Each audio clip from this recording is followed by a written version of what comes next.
'Cause I am yours and you are mine.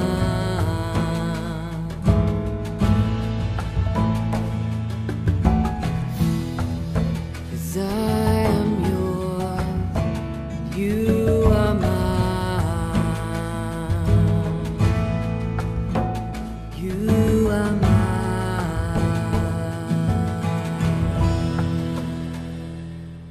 రాజుల మొదటి గ్రంథము 21వ అధ్యాయము 1వ వచనం నుండి.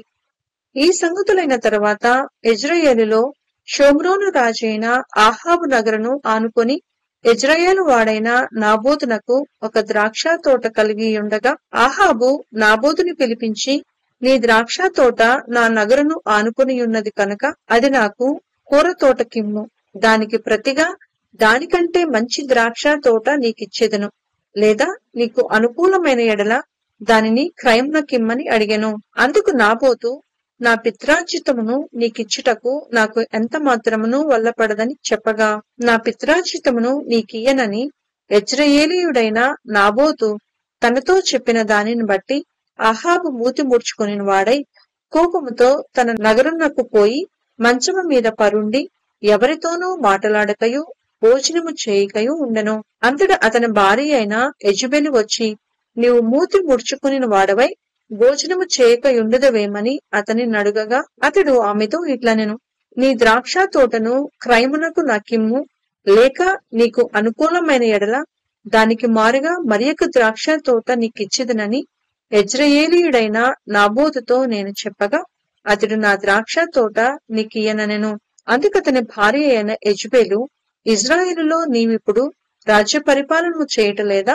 లేచి భోజనము చేసి మనసులో సంతోషముగా ఉండుము. నేనే యెజ్రెయేలీయుడైన నాబోతు ద్రాక్ష తోట నీకిప్పించిదనని అతనితో చెప్పి, ఆహాబు పేరిట తాకీదు వ్రాయించి అతని ముద్రతో ముద్రించి ఆ తాకీదును నాబోతు నివాసము చేయుచున్న పట్టణపు పెద్దలకును సామంతులకును పంపెను. ఆ తాకీదులో వ్రాయించినదేమనగా, ఉపవాస దినము జరగవలనని మీరు చాటించి నాబోతును జనుల ఎదుట నిలువబెట్టి, నీవు దేవుణ్ణి రాజును దూషించుతువని అతని మీద సాక్ష్యము పలుకుటకు పనికిమాలిన 2 మనుషులను సిద్ధపరచుడి. తీర్పు అయిన మీదట అతని బయటికి తీసుకుని పోయి రాళ్లతో చావుగొట్టుడి. అతని పట్టణపు పెద్దలను, పట్టణమందు నివసించు సామంతులను యెజబెలు తమకు పంపిన తాకీదు ప్రకారముగా జరిగించిరి. ఎట్లనగా, వారు ఉపవాస దినము చాటించి నాబోతును జనుల ఎదుట నిలువబెట్టిరి. అప్పుడు పనికిమాలిన 2 మనుషులు సమాజంలో ప్రవేశించి అతని ఎదుట కూర్చుండి, నాబోతు దేవునిని రాజును దూషించునని జనుల సమక్షమున నాబోతు మీద సాక్ష్యము పలుకగా, వారు పట్టణము బయటికి అతన్ని తీసుకుని పోయి రాళ్లతో చావగొట్టిరి. నాబోతు రాతి దెబ్బల చేత మరణమాయనని వారు యెజబెలునకు వర్తమానము పంపగా, నాబోతు రాతి దెబ్బల చేత మరణమాయనని యెజబెలు విని, నాబోతు సజీవుడు కాడు, అతడు చనిపోయెను కనుక నీవు లేచి యెజ్రెయేలుడైన నాబోతు క్రయమునకు నీకియ్యనొల్లకపోయిన అతని ద్రాక్ష తోటను స్వాధీనపరుచుకొనుమని ఆహాబుతో చెప్పెను. నాబోతు చనిపోయినని ఆహాబు విని లేచి యెజ్రెయేలీయుడైన నాబోతు ద్రాక్ష తోటను స్వాధీనపరచుకొనబోయెను. అప్పుడు యెహోవా వాక్కు తిష్బీయుడైన ఏలియాకు ప్రత్యక్షమై ఇలాగు సెలవిచ్చెను, నీవు లేచి షోమ్రోనులోనున్న ఇశ్రాయేలు రాజైన ఆహాబును ఎదుర్కొనుటకు బయలుదేరుము. అతడు నాబోతు యొక్క ద్రాక్ష తోటలో ఉన్నాడు. అతడు దానిని స్వాధీనపరచుకొనబోయెను. నీవు అతనిని చూచి ఇలాగు ప్రకటించుము, యెహోవా సెలవిచ్చినదేమనగా, దీని స్వాధీనపరచుకొనవలెనని నీవు నాబోతును చంపితివి కదా. యెహోవా సెలవిచ్చినదేమనగా, ఏ స్థలమందు కుక్కలు నాబోతు రక్తమును నాకెనో ఆ స్థలమందే కుక్కలు నీ రక్తమును నిజముగా నాకునని అతనితో చెప్పెను. అంతటా ఆహాబు ఏలియాను చూచి, నా పగవాడా, నీ చేతిలో నేను చిక్కుబడితినా అని పలుకగా, ఏలియా ఇట్లనెను, యెహోవా దృష్టికి కీడు చేయుటకు నిన్ను నీవే అమ్ముకునియున్నావు కనుక నా చేతిలో నీవు చిక్కితివి. అందుకు యెహోవా ఇలాగు సెలవిచ్చెను, నేను నీ మీదికి అపాయము రప్పించెదను, నీ సంతతి వారిని నాశనము చేతును, అల్పులేమి ఘనులేమి ఇజ్రాయేలు వారిలో అహాబు పక్షమున ఎవరునూ లేకుండా పురుషులందరినీ నిర్మూలము చేతును. ఇజ్రాయేలు వారు పాపము చేయుటకు నీవు కారకుడువై నాకు కోపము పుట్టించితివి కనుక నెబాతు కుమారుడైన యెరోబాము కుటుంబమునకును అహియా కుమారుడైన బైషా కుటుంబమునకును నేను చేసినట్లు నీ కుటుంబమునకును చేయుదునని యెహోవా సెలవిచ్చుచున్నాడు. మరియు యెజెబెలును గూర్చి యెహోవా సెలవిచ్చినదేమనగా, యెజ్రెయేలు ప్రాకారం నొద్ద కుక్కలు యెజెబెలును తినివేయును, పట్టణమందు చచ్చు ఆహాబు సంబంధికులను కుక్కలు తినివేయును, బయటి భూములలో చచ్చు వారిని ఆకాశ పక్షులు తినివేయును అని చెప్పెను. తన భార్య అయిన యెజెబెలు ప్రేరేపణ చేత యెహోవా దృష్టికి కీడు చేయ తన్ను తాను అమ్ముకొనిన ఆహాబు వంటి వాడు ఎవ్వడునూ లేడు. ఇజ్రాయేలుల ఎదుట నిలువకుండా యెహోవా వెళ్లగొట్టిన అమోరీల ఆచార రీతిగా విగ్రహములను పెట్టుకొని అతడు బహు హేయముగా ప్రవర్తించెను. ఆహాబు ఆ మాటలు విని తన వస్త్రములను చింపుకొని గోనిపట్ట కట్టుకొని ఉపవాసముండి గోనిపట్ట మీద పరుండి వ్యాకులు పడుచుండగా యెహోవా వాక్కు తిష్బీయుడైన ఏలియాకు ప్రత్యక్షమై ఇలాగు సెలవిచ్చెను. ఆహాబు నాకు భయపడి వినయముగా ప్రవర్తించుట చూచితివా?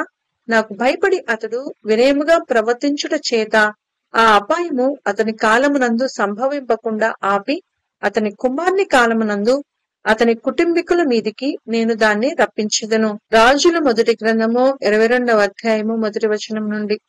సిరియన్లను ఇజ్రాయేలు వారును 3 సంవత్సరములు ఒకరితో ఒకరు యుద్ధము జరిగింపక మానిది. 3వ సంవత్సరమందు యూదా రాజైన యెహోషాపాతు బయలుదేరి ఇజ్రాయేలు రాజు నొద్దకు రాగా, ఇజ్రాయేలు రాజు తన సేవకులను పిలిపించి, రామోల్ గిలాదు మనదని మీరెరుగుదురు, అయితే మనము సిరియా రాజు చేతిలో నుండి దాన్ని తీసుకొనక ఊరుకున్నామని చెప్పి యుద్ధము చేయుటకు నాతో కూడా నీవు రామోల్ గిలాదునకు వచ్చేదవా అని యెహోషాపాతును అడిగెను.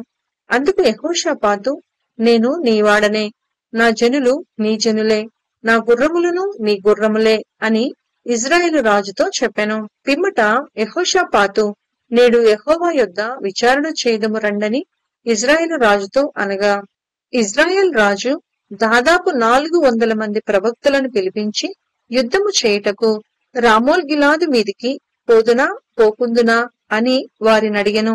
అందుకు యెహోవా దానిని రాజైన నీ చేతికి అప్పగించును కనుక పొండని వారితో చెప్పిరి. కాని యెహోషాపాతు విచారణ చేయుటకై వీరు తప్ప యెహోవా ప్రవక్తులలో ఒకడైనను ఇక్కడ లేడా అని అడిగెను. అందుకు ఇజ్రాయేలు రాజు, ఇవ్లు కుమారుడైన మీకాయా అను ఒకడున్నాడు, అతని ద్వారా మనము యెహోవా యొద్ద విచారణ చేయవచ్చును, కాని అతడు నన్ను గూర్చి మేలు ప్రకటింపక కీడే ప్రకటించును కనుక అతని యందు నాకు ద్వేషము కలదని యెహోషాపాతుతో అనగా, యెహోషాపాతు రాజైన మీరు అలాగనవద్దనెను. అప్పుడు ఇజ్రాయేల్ రాజు తన పనివారంలో ఒకరిని పిలిచి, ఇవ్లు కుమారుడైన మీకాయాను శీఘ్రముగా ఇక్కడికి రప్పించమని సెలవిచ్చెను. ఇజ్రాయేల్ రాజును యూదా రాజుకు యెహోషాపాతును రాజవస్త్రములు ధరించుకొని షోమ్రోను గవిని దగ్గరనున్న విశాల స్థలమందు గద్దెల మీద ఆసీనులయుండి ప్రవక్తలందరూ వారి సమక్షమందు ప్రకటన చేయుచుండగా, కెనయా నా కుమారుడైన సిద్కియా ఇనుప కొమ్ములు చేయించుకొని వచ్చి, వీటి చేత నీవు సిరియన్లను పొడిచి నాశనము చేతువని యెహోవా సెలవిచ్చుచున్నాడని చెప్పెను. ప్రవక్తలందరూ ఆ చొప్పుననే ప్రకటన చేయుచు, యెహోవా రామోల్ గిలాదును రాజువైన నీ చేతికి అప్పగించును కనుక నీవు దాని మీదికి పోయి జయముందుదువు అని చెప్పిరి. మీకాయాను పిలువబోయిన దూత ప్రవక్తలు ఏకముగా రాజుతో మంచి మాటలు పలుకుచున్నారు కనుక నీ మాట వారి మాటకు అనుకూలపరచుమని అతనితో అనగా, మీకాయా, యెహోవా నాకు సెలవిచ్చినదేదో ఆయన జీవం తోడు నేను దానినే పలుకుదననెను. అతడు రాజునంతకు వచ్చినప్పుడు రాజు, మీకాయా, నీవే ముందువు, యుద్ధము చేయుటకు మేము రామోల్ గిలాదు మీదికి పోదుమా పోకుందుమా అని అడగగా, అతడు, యెహోవా దానిని రాజువైన నీ చేతికి అప్పగించును కనుక నీవు దాని మీదికి పోయి జయముందుదువని రాజుతో అనెను. అందుకు రాజు, నీ చేత ప్రమాణము చేయించి యెహోవా నామమును బట్టి నిజమైన మాటలే నీవు నాతో పలకవలసినదని నేనెన్ని మారులు నీతో చెప్పితిని అని రాజు సెలవీయగా, అతడు, ఇజ్రాయేల్ అందరూ కాపరి లేని గొర్రెల వలనే కొండల మీద చెదరియుండుట నేను చూచితిని. వారికి యజమానుడు లేడు, ఎవరి ఇంటికి వారు సమాధానముగా వెళ్ళవలసినదని యెహోవా సెలవిచ్చెను అని చెప్పెను. అప్పుడు ఇజ్రాయేల్ రాజు యెహోషాపాతును చూచి, ఇతడు నన్ను గూర్చి మేలు పలకక కీడే ప్రవచించునని నేను నీతో చెప్పలేదా అనగా, మీకాయా ఇట్లనెను, యెహోవా సెలవిచ్చిన మాట ఆలకించుము. యెహోవా సింహాసనాసీనుడై ఉండగా పరలోక సైన్యమంతయు ఆయన కుడి పార్శ్వమునను ఎడమ పార్శ్వమునను నిలిచియుండుట నేను చూచితిని. ఆహాబు రామోల్ గిలాదు మీదికి పోయి అక్కడ ఓడిపోవునట్లుగా ఎవడు అతనిని ప్రేరేపించునని యెహోవా సెలవీయగా, ఒకడు ఈ విధముగాను మరియొకడు ఆ విధముగాను యోచన చెప్పుచుండిరి. అంతలో ఒక ఆత్మ ఎదుటికి వచ్చి యెహోవా సన్నిధిని నిలువబడి, నేను అతనిని ప్రేరేపించుదనగా, యెహోవా ఏ ప్రకారము నీవతన్ని ప్రేరేపించుదు అని అతన్ని అడిగెను. అందుకతడు, నేను బయలుదేరి అతని ప్రవక్తల నోట అబద్ధమాడు ఆత్మగా ఉందునని చెప్పగా, ఆయన, నీవు అతన్ని ప్రేరేపించి జయము నొందుదువు, పోయి ఆ ప్రకారము చేయమని అతనికి సెలవిచ్చెను. యెహోవా నిన్ను గూర్చి కీడు యోచించి నీ ప్రవక్తల నోట అబద్ధమాడు ఆత్మను ఉంచియున్నాడు. మీకాయా ఇట్లనగా, కెనయాన కుమారుడైన సిద్కియా అతని దగ్గరకు వచ్చి, నీతో మాట్లాడుటకు యెహోవా ఆత్మ నా యొద్ద నుండి ఏ వైపుగా పోయినని చెప్పి మీకాయాను చెంప మీద కొట్టెను. అందుకు మీకాయా, దాగుకొనుటకై నీవు ఆయా గదులలోనికి చొరపడి నాడు అది నీకు తెలియవచ్చునని అతనితో చెప్పెను. అందుకు మీకాయా, దాగుకొనుటకై నీవు ఆయా గదులలోనికి చొరబడు నాడు అది నీకు తెలియవచ్చునని అతనితో చెప్పెను. అప్పుడు ఇజ్రాయేల్ రాజు మీకాయాను పట్టుకొని తీసుకుని పోయి పట్టణపు అధికారి అయిన ఆమోనునకును రాజకుమారుడైన యోవాషునకును అప్పగించి బందీ గృహంలో ఉంచి, మేము క్షేమముగా తిరిగి వచ్చు వరకు అతనికి కష్టమైన అన్నము నీళ్లు ఈడని ఆజ్ఞ ఇచ్చెను. అప్పుడు మీకాయా ఇలాగు చెప్పెను, సకల జనులారా నా మాట ఆలకించుడని చెప్పెను. రాజువైన నీవు ఏ మాత్రమైనను క్షేమముగా తిరిగి వచ్చిన ఎడల యెహోవా నా చేత పలుకలేదు.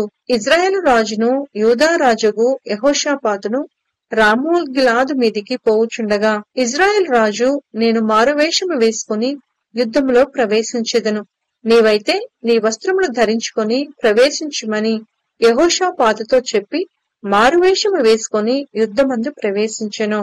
సిరియా రాజు తన రథముల మీద అధికారులైన 32 అధిపతులను పిలిపించి, అల్పులతోనైనను గనులతోనైనను మీరు పోట్లాడవద్దు, ఇజ్రాయేలు రాజుతో మాత్రమే పోట్లాడుడని ఆజ్ఞ ఇచ్చి ఉండగా, రథాధిపతులు యెహోషాపాతును చూచి, ఇతడే ఇజ్రాయేలు రాజును కొని అతనితో పోట్లాడుటకు అతని మీదికి వచ్చిరి. యెహోషాపాతు కేకలు వేయగా రథాధిపతులు అతడు ఇజ్రాయేల్ రాజు కానట్టు గుర్తుపట్టి అతని తరుముట మానివేసిరి. పిమ్మట ఒకడు తన విల్లు తీసి గురిచూడకయే విడువగా అది ఇజ్రాయేల్ రాజుకు కవచపు కీలు మధ్యను తగిలెను కనుక అతడు, నాకు గాయమైనది, రథము త్రిప్పి సైన్యములో నుండి నన్ను అవతలకు తీసుకుని పొమ్మని తన సారథితో చెప్పెను. నాడు యుద్ధము బలముగా జరుగుచున్నప్పుడు రాజును సిరియనుల ఎదుట అతని రథము మీద నిలువబెట్టిరి. అస్తమయమందు అతడు మరణమాయెను. తగిలిన గాయములో నుండి అతని రక్తము కారి రథములో మడుగు కట్టెను. సూర్యాస్తమయ సమయమందు దండువారందరూ తమ తమ పట్టణములకును దేశములకును వెళ్లిపోవచ్చునని ప్రచురమాయెను. ఈ ప్రకారము రాజు మరణమై షోమ్రోనులకు కొనుపోబడి షోమ్రోనులో పాతిపెట్టబడెను. వేశ్యలు స్నానము చేయుచుండగా ఒకడు ఆ రథమును షోమ్రోను కొలనులో కడిగినప్పుడు యెహోవా సెలవిచ్చిన మాట చొప్పున కుక్కలు వచ్చి అతని రక్తమును నాకెను.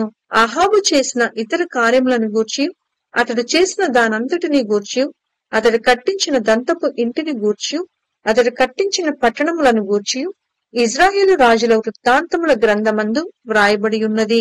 అహాబు తన పితరులతో కూడా నిద్రించగా అతని కుమారుడైన అహజ్యా అతనికి మారుగా రాజాయను.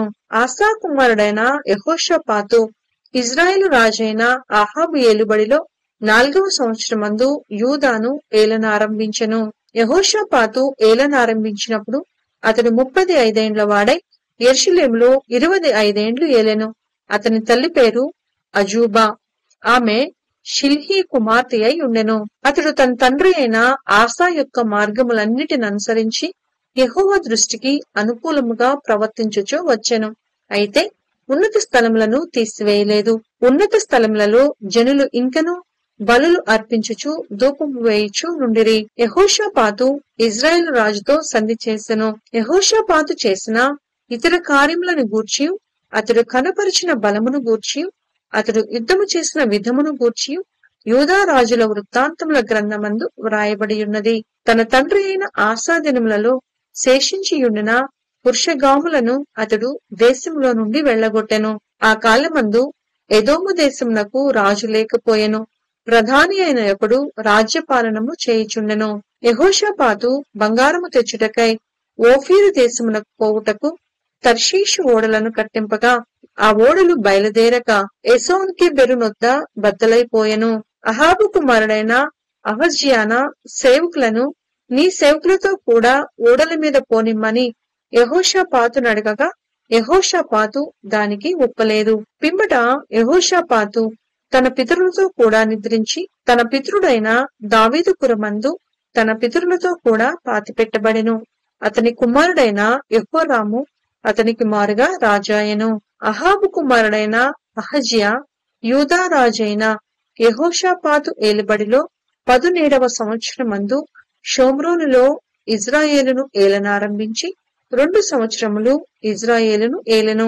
అతడు యెహోవా దృష్టికి చెడుతనము జరిగించి తన తల్లిదండ్రులిద్దరి ప్రవర్తనను ఇజ్రాయేలు వారు పాపము చేయుటకు కారకుడైన నెబాతు కుమారుడగు యెరోబాము ప్రవర్తనను అనుసరించి ప్రవర్తించుచు వచ్చెను. అతడు బయలుదేవతను పూజించుచు వానికి నమస్కారము చేయుచు తన తండ్రి చేసిన క్రియలన్నిటి చొప్పున జరిగించుచు ఇజ్రాయేలు దేవుడైన యెహోవాకు కోపము పుట్టించెను.